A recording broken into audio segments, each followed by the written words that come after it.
현재 시간 2시 46분 지나고 있습니다.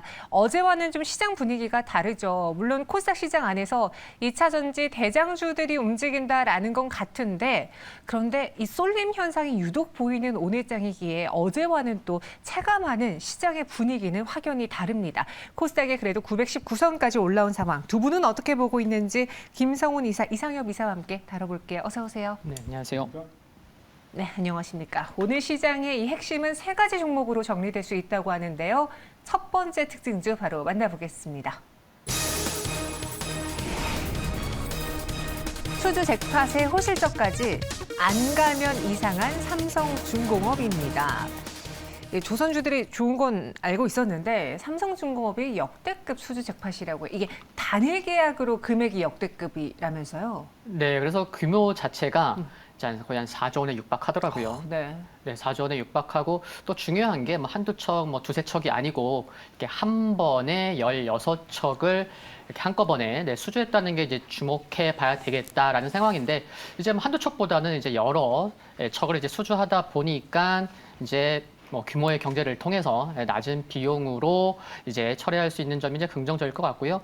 그리고 이제 지금 이제 수주한 쪽이 이제 메탄올 추진선 시장인데 향후 이제 5년간 매년 170%씩 이제 성장할 것으로 전망되는 점이 굉장히 중요한 부분일 것 같고요. 그리고 또 올해부터 굉장히 달라진 게 이쪽에 친환경 쪽에 메탄올 추진선 시장인데 왜냐하면은 작년에는 LNG가 이제 메탄올보다 이제 수주가 이제 9배나 많았는데 올해 들어서는 상반기에만 보면은 메탄올이 LNG보다 더 많은 발주가 있었던 거죠. 그래서 이제 26척, 29척, 그 차이 이제 한 3척 정도 더 많았던 거고. 그래서 삼성중공업 같은 경우 보면은 또 이번 수주로 인해서 이제 올해 목표 대비해서 한 66% 달성한 상황인데 이제 앞으로 이제 뭐 강한 부문인 이제 애플 LNG랑 또 이제 뭐 카타르 LNG 수주 기대감이 있기 때문에 목표한 거는 무난히 달성할 것으로 시장에서도 보고 있습니다. 이번에 조선주들이 좋을 것이라고 전망한 배경에는요. 고부가 가치 선박, 뭐 LNG선이라던가 그런 선박의 수주가 늘어나고 있기 때문에 삼성중공업을 주목해보자라고 들었는데 여기 메탄올로 가는 선박도 나타났어요. 네. 이게 어떤 선박인지 중국은 좀 따라올 수 없는 그런 분야입니까? 그건 아닙니다. 다 할 수는 있습니다. 할 수 있어요? 할 수는 있는데요. 결국은 이제 전반적인 시장 트렌드 자체가 친환경으로 가지 않겠습니까? 그렇죠. 친환경이라 하면 결국 LNG와 메탄올 이렇게 두 가지로 볼 수가 있는데 일단 중국 같은 경우는 LNG를 하지를 못합니다. 거의 못한다라고 보시면 되고 메탄올의 경우는 좀 조금 이제 하는 상황이라고 봐야 될 것 같아요. 일단 삼성중공업의 경우에는 이번에 메탄올 쪽에서 이제 대량 수주를 이제 해놓은 상황이고요. 그 외 LNG 쪽 같은 경우에는 중국이 거의 푸동통화라고 이제 업체가 하나 있는데 그 업체도 이제 거의 못한다라고 보시면 될 것 같고요. 우리나라 업체가 거의 다 이제 하고 있는 상황이라고 봐야 되겠죠. 그렇기 때문에 이제 친환경의 어떤 트렌드에 놓고서 우리가 본다라면은 그렇기 때문에 이제 앞으로 날 모든 친환경 관련된 어떤 조선의 발주들은 우리나라 조선 3사가 다 가져간다고 보시는 게 맞을 것 같다라고 이렇게 생각을 하고 있습니다. 그렇기 때문에 지금 현재 조선사들이 이제 발주를 받아나온 어떤 수장고 역시도 상당히 좀 많이 받아나온 상황인데 그런 어떤 수장고들 이미 다 뭐 현대사무중공업 같은 경우는 다 조기에 다 달성을 해놓은 이제 거의 상황이고요. 더기에 더 있어서 뭐 현대미포조선 그리고 현대중공업 그리고 삼성중공업 역시도 어떤 올해 목표한 목표치를 거의 다 조기 달성하지 않을까 이렇게 보고 있습니다. 각 K조선사에서 목표하고 있는 수주 잔고를 올해 다 무난히 달성할 것으로 본다라고 해주셨습니다. 저는 두 분에 비해서 주식 경력이 좀 짧잖아요. 두 분은 주식하면서 이 중공업의 시대가 있었던 그 2010년대 그때 다 주식하셨죠? 저는 그때는 안 했습니다. 안 하셨어요? 어떠셨어요, 이사님은? 했는데요. 네.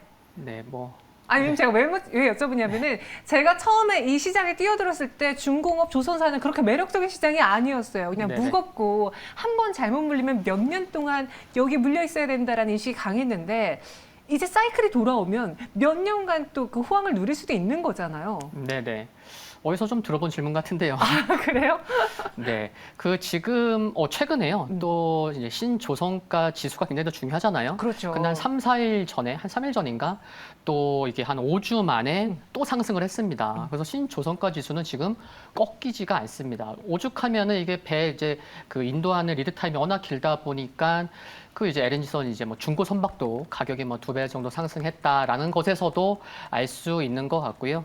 그리고 참 이렇게 조선 기업들마다 이렇게 장점인 부분들이 굉장히 많은 상황인 거죠. 삼성중공업 같은 경우는 이제 해양 플랜트 쪽에 이제 굉장히 강하고 최근에는 또 뭐 잠수함 수요도 있는 상황인 거죠. 그래서 지금 하나그룹, 하나오션이 조금 뭐 부각받을 수 있는 그런 모멘텀도 있는 상황인데 그래서 맨 처음에 말씀드렸던 신조선가 지수가 이게 쉽게 떨어지지 않고 꾸준한 이렇게 상승을 갈 수 있는 그런 트렌드도 있는 점 굉장히 중요할 것 같고요. 그래서 뭐 지난주도 말씀드렸던 것 같은데 수주 좀 이렇게 뭐 한 4조 원 육박인데 생각보다 이렇게 크게 상승하지 못한다는 느낌도 좀 받을 수 있는 것 같은데 일단 시가총액 8조 원, 그게 이제 9천 원 넘는 자리인데 네. 거기를 올라가더라도 그 8조 원을 좀 강하게 지켜줘야 하는 게 중요하다.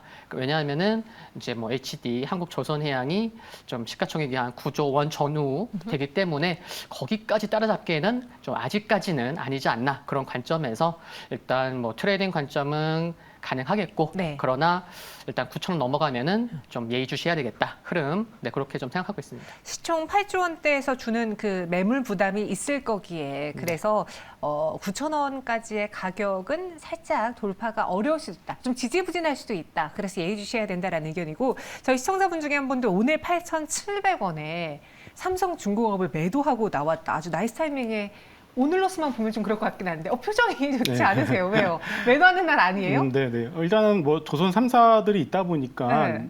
보시는 분들께서도 좀 고민이 많으실 것 같아요. 현대중공업이 낫냐, 삼성중공업이 낫냐, 아니면 한국조선해양이 낫냐라는 좀 고민하실 텐데 일단 저 개인적인 생각으로는 일단은 상반기에는 한국조선해양이 주도주의 역할을 했었던 것이 사실인데 네. 3호 중공업의 어떤 수주가 제일 많이 올라왔었기 때문에 그런 것이고요. 근데 중요한 것은 여기서 주가가 좀 더 올라가게 되면은 3호 중공업의 경우에는 이 상장에 대한 이슈가 다시금 불거지면서 주가에 노이즈로 작용할 가능성이 있다라고 보여지고 있고요. 그렇다면 두 개가 남아 있죠. 삼성중공업과 현대중공업인데 둘 다 좋습니다. 현대중공업 같은 경우는 하반기에 수주 모멘텀을 기대를 해볼 수가 있고요. 삼성중공업 같은 경우는 이제 충분히 밸류에이션이 쌉니다. 그래서 밸류에이션이 싸고 수주에 대한 모멘텀이 있다라고 놓고 본다라면은 현대중공업과 삼성중공업 둘 다 가져가시는 전략은 저는 나쁘지 않다라고 보고 있고요. 나는 여기서 좀 다른 종목들을 보겠다라고 하시는 분들은 중소형 선박의 최강자인 현대미포조선도 대안의 역할을 이제 할 수 있다라고 볼 수가 있을 것 같습니다. 대형으로 본다면 삼성중공업과 현대중공업을 비중 좀 잘 조절해서 둘 다 가져가는 것도 괜찮고 현대미포조선은 중소형사 안에서도 골라볼 수 있을 것이다. 아예 시선을 돌려서 그래 나는 혹시 이 8조 원에 대한 부담이 걱정돼 삼성중공업 이쯤에 수익 실현하고 기자재 쪽으로 갈아타볼까 하시는 분들을 위해 네. 관심 있게 볼 만한 종목이 있다면 어떤 게 있을까요? 뭐 태광은 좀 이제 쉬고 있는데 여전히 뭐 관심 필요하다는 거 뭐 재차 말씀드릴 수 있을 것 같고요. 네. 그리고 뭐 어젠가 또 이제 그 한국카본이 5천억이 넘는 그 본행제 계약을 이제 수주를 받았죠. 그래서 그 수주 기대감도 있는 상황인데 한국카본이 지금 이제 가족 회사인 그 한국신소재를 흡수 합병하려고 해요. 네. 근데 이쪽에 작년 영업이익이 100억 원이 넘고 회사가 좋죠. 그런 가운데에 이렇게 흡수 합병을 함으로써 이제 뭐 방산이나 우주나 뭐 차부품 신사업에 대한 그런 모멘텀도 생길 수 있기 때문에 뭐 수주 기대감 지금 말씀드린 것들을 감안한다고 하면은 일단 뭐 1차 목표가라 16,000원 수준까지의 상승은 뭐 단기는 아니더라도 좀 네. 열어볼 수 있지 않을까 생각하고 있습니다. 한국카본을 같이 봐야 할 조선 기자재주로 이야기해 주셨습니다. 16,000원의 목표 주가까지도 한번 보자라는 거였고요. 기관과 외국인의 수급 들어오고 있습니다. 이번 실적 시즌에서 끝까지 살아남을 수 있는지 일단 조선주 현재까지 순항하고 있고요. 두 번째 특징주 만나보겠습니다.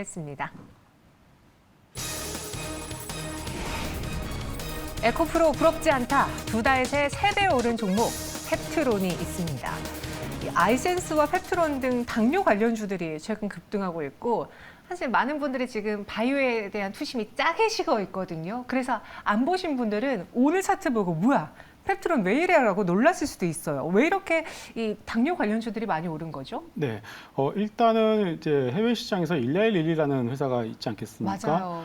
여러분들 이제 다이어트에 관심이 많으신 여성분들의 경우에는 이 배에다 꼽는 이 식욕 억제제 어떤 다이어트 제품 좀 관심이 많으실 것 같습니다. 네. 근데 이게 하루에 한 번씩 꼽다가 이제는 일주일에 한 번씩 꼽는 제품이 이제 개발이 되면서 좀 이제 제품이 좀 히트를 치고 있고 그런 부분들이 매출에서 성장성으로 올라가고 있는 상황이다 보니까 이 GLP-1 기술을 이제 활용한 거 제품이거든요. 그렇기 때문에 이제 혈당과 관련된 어떤 기술을 가지고 있는 제품들이 현재 시장에서 주목받고 있고 어떻게 보면 뭐 아이센스, 동훈아나텍, 펩트론 이런 종목들이 모두 다 혈당, 당뇨와 관련된 기술을 가지고 있거나 관련된 제품을 만드는 회사라고 보셔도 될 것 같습니다. 일단 펩트론 같은 경우에는 비만, 당뇨 치료제에 대해서 이거 한 번 들어가게 되면은 길게 약물의 어떤 효과를 지속해주는 그런 플랫폼 기술을 가지고 있는데요. 그것에 대해서 빅파마 쪽으로 라이센스 아웃을 할 수도 있다라는 기대감이 현재 주가 상승의 원동력이 되는 것 같습니다. 그 기술 이름이 스마트 데포라는 기술인데요. 네. 일단은 뭐 그러다 보니까 이제 가능성에 대한 부분들이다 보니까 시장에서 그렇게 크게 큰 관심이 없었습니다. 그러다 보니까 말씀하신 것처럼 이런 종목이 이렇게 올라왔어라는 어떤 그렇게 놀라시는 분들이 많더라고요. 결국 이제 일단은 이런 분들이 기대감 때문에 올라왔었던 부분들이기 때문에 이게 막상 진짜 라이센스 아웃이 나오게 된다라면은 우리가 봐야 될 게 두 개가 있겠죠. 첫 번째는 세론에 대한 부분들, 네. 두 번째는 실제 계약이 나왔을 때 계약 규모, 계약 금액의 부분들 이런 것들을 봤을 때 생각만큼 아니네라고 하면 또 급하게도 세론이 나올 수 있겠고 맞아요. 계약 규모가 크다라면은 뭐 더 갈 수도 있겠죠. 근데 그거는 그때 가서 우리가 대응을 해야 될 부분이기 때문에 일단은 중요한 것은 뭐 여기서 지금 펩트론 사시라는 말씀을 드리는 것은 아니고요. 시장이 현재 주목을 하고 있는 것은 결국 혈당과 당뇨에 대한 부분이다. 그것은 쉽게 끝날 이벤트는 아닌 것 같다라고 봐야 될 것 같습니다. 차트가 정말 수직으로 올라가고 있는데 저 펩트론보다 더 많이 오른 게 동훈아나텍이잖아요. 그렇죠. 동훈아나텍이 반도체주로 알고 계셨던 분들이 많으실 텐데 아예 색깔을 바꿨습니다. 더 잘 가고 있어요. 앞서 이사님도 뭐 펩트론도 중요하지만 가장 중요한 건 이 당뇨, 비만 시장이라고 꼽아주셨는데 이 시장에 뛰어든 제약바이오 업체들은 그럼 계속 보는 게 좋을지 성장성이 확실한가요? 어때요? 계속 관심은 이제 앞에서 이제 이사님이 말씀해 주신 것처럼 계속 관심은 필요하다고 생각을 하고요. 네. 이게 글로벌 시장에서 경쟁이 정말 어마어마합니다. 그래서 이제 앞에서 말씀해 주신 일라이릴리 시가총액이 540조 돼요. 540조요? 네, 540조 되고 뭐 그것만이 아니고 뭐 정말 뭐 다 여러 모멘텀도 있는 상황이고 이제 거기랑 이제 그 선도 업체는 근데 이제 노보 노디스크죠. 거기가 이제 시가총액 한 200조가 적어서 한 340조가 되는데 여기서 이제 뭐 치열한 이제 경쟁이 있는 상황이고 그래서 아까 펩트론의 이제 스마트 데포 기술 원천 기술이 있다고 하면은 이제 동훈아나텍은 진단기기 디설라이프가 있는 거죠. 그래서 이제 당뇨를 이제 침으로 타입당 그 진단 이 기기가 있는 상황인데 이게 내년 상용화 기대감이 큰 것 같고요. 그리고 이제 임상 시험에서 결과가 예상보다 높은 수준의 신뢰성을 확보했다. 그런 내용 좀 확인할 수 있는 것 같고 그 밖에도 뭐 해외 라이선스 이제 협상 기대감이 있는데 이게요. 작년 3분기에 탐방을 간 이제 지인도 있고 근데 네. 그때 이제 왜 웃으시죠? 아니요. 지인들이 탐방을 자주 다니시길래. 네. 네. 좋은 거죠, 뭐. 네, 좋죠. 네, 근데 작년 3분기, 4분기에 좀 흐름이 좋았고 3분기가 오히려 저렇게 추세적인 상승이 나와서 그때 탐방을 좀 이렇게 좀 많이 다녔던 이제 분들이 계신데 그때 좀 제가 들었던 게 근데 벌써 1년 전이에요. 네, 그렇죠. 기억나는 게 뭐냐면은 이 회사 당뇨에 진심이다, 찐이다, 네, 관심 많고 그리고 뭐 회사마다 뭐 IR하고 뭐 주담 같은 경우도 주가에 모두 관심이 있겠지만 주가에도 관심이 참 많더라라는 얘기까지 들었는데 1년 후에 가네요. 네. 그래서 참 아까도 이제 앵커님께서 뭐 색깔이 뭐 달라지고 있다라는 말씀하셨는데 아이센스도 이제 어른 센스로 불러야 될 것 같습니다. 오늘 김민수 대표 없으시다고 김민수 대표님 이야기까지 같이 전해주신 것 같아요. 그만큼 이 당뇨와 비만 시장의 진심이었기 때문에 동훈아나텍이 한 뭐 3분기 만에 4분기 만에 빛을 발하고 있다라고 표현을 했어요. 앞서 이사님도 이 시장을 주목해보자라고 했지만 팩트론에 대해서는 신규 매수는 할 때는 아니다라고 하셨거든요. 네. 그럼 지금 이런 펩트론이 움직이고 동은 아나텍이 움직이고 이런 제약 바이오주들이 좀 꿈틀꿈틀 거린다면 과대 낙폭, 관심이 짜게 식어있던 바이오주로 눈을 돌려보는 것도 나쁘지 않을 것 같은데요. 네, 맞습니다. 일단은 낙폭과대 바이오 섹터의 경우에는 어떻게 보면은 그동안 금리 상승의 대표적인 피해 섹터라고 봐야 될 것 같습니다. 그렇죠. 그런데 이번 주부터 이들 섹터의 움직임이 조금씩 달라지는 모습이 나타나고 있는 것 같습니다. 아무래도 7월 말에 있을 FOMC에서 금리가 한 번 더 인상이 된다라면 그것이 끝일 가능성이 높다라는 의견들이 조금씩 나오기 때문이겠죠. 역시나 금리에서 자유롭지 못하기 때문에 어쩔 수 없는 것 같습니다. 어찌됐든 간에 오늘 그동안 좀 많이 올랐었던 이 반도체 섹터가 어떻게 보면 그 이유 없는 어떤 급락 흐름, 어떻게 보면 차익실 물량이 나오면서 낙폭과대 섹터가 올라가던 그런 흐름이 나오는 것은 뭐 그냥 그런 흐름들이 나오지는 않는 것 같고요. 역시나 낙폭과대 섹터에 대한 어떤 메리트는 분명히 있는 만큼 순수 바이오텍의 경우에도 여러분들이 좀 낙폭과대 메리트를 이용해서 접근을 해보시는 것도 나쁘지는 않을 것 같습니다. 어떤 종목이 눈에 들어오십니까? 네. 역시나 이제 결국은 이제 라이센스 아웃, 결국은 좋은 파이프라인을 가지고 있는 종목들에 대한 관심이 중요할 것 같고요. 순수 바이오텍 같은 경우에는 ABL 바이오, 알테오젠, 레오켄 바이오 같이 기존에 이미 어느 정도 라이센스 아웃을 진행시키면서 레퍼런스를 가지고 있는 그런 종목들을 지켜보시는 것이 좋을 것 같고요. 그리고 아일리아 시밀러 관련주 중에서 삼천당 제약이라고 있습니다. 맞아요. 이미 상반기에 한번 시세를 내어서 시장에서 한번 주목을 받았다가 추가적인 어떤 공급 계약이 나오지 않으면 주가가 다시 한번 제자리로 내려온 종목인데요. 삼천당 제약의 경우에도 아일리아 시밀러의 경우에 전 세계 두 번째 임상 성공을 한 기업으로서 추가적인 어떤 공급 계약에 대한 가능성이 여전히 남아 있는 만큼 그리고 더해서 현재 시장에서 가장 이슈가 되고 있는 인슐린에 대한 부분들 역시도 경구용으로 먹을 수 있는 기술인 에스페스를 가지고 있죠. 그래서 이런 것들이 좀 더해진다라면은 이미 주가는 다시금 내려왔기 때문에 다시 한번 시장에서도 주목을 받지 않을까 이렇게 보고 있습니다. 과대낙폭 바이오주를 보는 게 어떻겠느냐라는 의견과 함께 종목을 꼽아드렸습니다. 잘 참고해 보시고요. 오늘 이렇게 시세가 분출한 펩트론은 보유자의 영역으로 봐야 될 것 같네요. 마지막 특징 좀 만나보겠습니다. 정말 지치지 않는 AI 열풍입니다. 그럼 이 AI 안에서 달리는 의료 AI주를 살까요? 휴식기에 들어선 로봇을 깨워볼까요? 루넷과 딥노이드가 떠올라요. 그래서 맨날 전 차트 보면서 이 종목 음봉에서 하면 꼭 수익 날 것 같은데 하면 정말 수익이 나 있고 안 사니까 또 수익이 나는 것 같고 내가 왠지 사면 고점일 것 같고 그렇지만 계속 달리고 있는 찐 AI 주거든요. 또 한 번 그 엔비디아 뉴스로 인해서 천장을 뚫어낸 겁니까? 어떻게 추가 동력을 얻을 수 있었죠? 지금 말씀하신 엔비디아 이제 AI 신약 개발사 이제 5천만 불 투자한 것도 굉장히 의미 있는 부분이고 그리고 이 소식이 있고 나서 이제 다음 날인가 한 이틀 후에 더 큰 투자를 받은 그런 회사도 있는 거죠. AI 신약 개발사가요. 그래서 이쪽으로 참 관심이 많다. 그리고 또 빌 게이츠조차도 지난 3월에 뭐 블로그에 글 남기면서 가장 먼저 조금 이제 수혜를 받을 수 있는 산업이 좀 의료 쪽이지 않을까 뭐 이런 얘기도 했었는데 참 수급으로 먼저 말씀을 드릴 수 있는 것 같아요. 뭐냐면은 2차 전지 ETF가 7월 달 들어서 2개가 상장이 됐는데 왜 이 말씀을 드렸냐면 다음 달에요. 그 바이오 액티브 ETF가 처음으로 상장이 됩니다.